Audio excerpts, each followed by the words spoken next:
Nangin madinalaga ng pagsaulog ang 5th Batabat Festival sa Banwakang Barbasa kang nagligan ni Simana.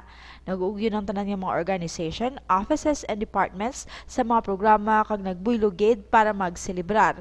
Sa sulod kang 5 kaadlaw nangin madinuagan ang selebrasyon. Halin sa performances kang mga nanay tubtob sa mga kabataan. Tuigan rin nga ginaselebrar ang Batabat Festival kang mga barbasari.